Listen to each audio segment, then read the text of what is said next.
안녕하세요. 건설 전문 세무사 장성환 세무사입니다. 이번 시간에는 건설업 대표님들의 적정 급여, 그리고 퇴직금 및 배당의 활용 방안에 대해서 알아보겠습니다. 먼저 건설업 대표자의 적정 급여란 무엇인지 한번 생각해 보면 많은 대표님들이 당장의 소득세 또는 4대 보험 부담 때문에 자신의 급여를 매우 낮게 설정한 케이스를 종종 볼 수 있습니다. 그러나 이는 결국 자금 부족으로 이어지고 개인적인 비용을 법인 자금으로 처리하는 케이스가 증가할 수밖에 없고, 이는 가지급금 문제로 귀결이 됩니다. 안 그래도 건설 산업은 무증빙 경비 처리가 높은 업종으로 이걸로도 인해서 가지급금이 증가할 수밖에 없기 때문에 무조건 낮은 급여를 설정하고 가지급금이 계속 늘어난다. 이렇다면 적정 급여라고 볼 수가 없습니다. 그러면 적정 급여란 어떤 관점을 생각해 봐야 할지 알아보겠습니다.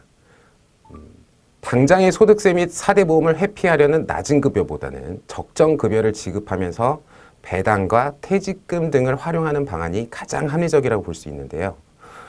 회사 재무 상황에 대한 적정한 관점, 그리고 은퇴자금과 관련된 퇴직금 관점, 이런 것들을 아울러 고려해가지고 CEO의 적정 급여를 도출해야 합니다.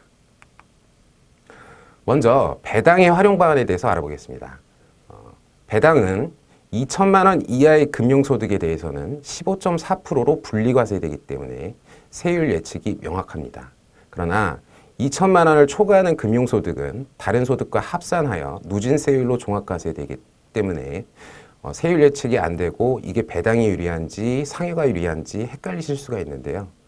종합과세되는 배당소득의 경우는 그로스업과 배당세액공제 효과를 계산하다 보면 급여보다는 배당이 유리한 구간 도출이 가능합니다. 따라서 급여나 상여를 계속 확대하기보다는 배당을 통해서 법인자금 인출이 유리한 구간을 도출해내는 것이 배당 전략의 핵심입니다. 다음은 배우자 및 자녀의 주주 참여가 가능한 경우는 차등 배당 활용을 고려해 볼 수 있습니다.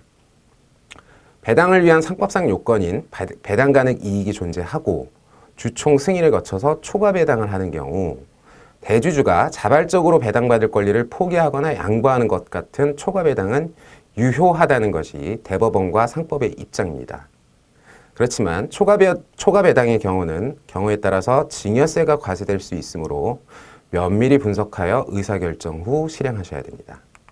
다음은 퇴직금의 활용입니다. 세법에서는 퇴직금 계산에 대해서는 연분연승법으로 소득세를 계산하고 있습니다.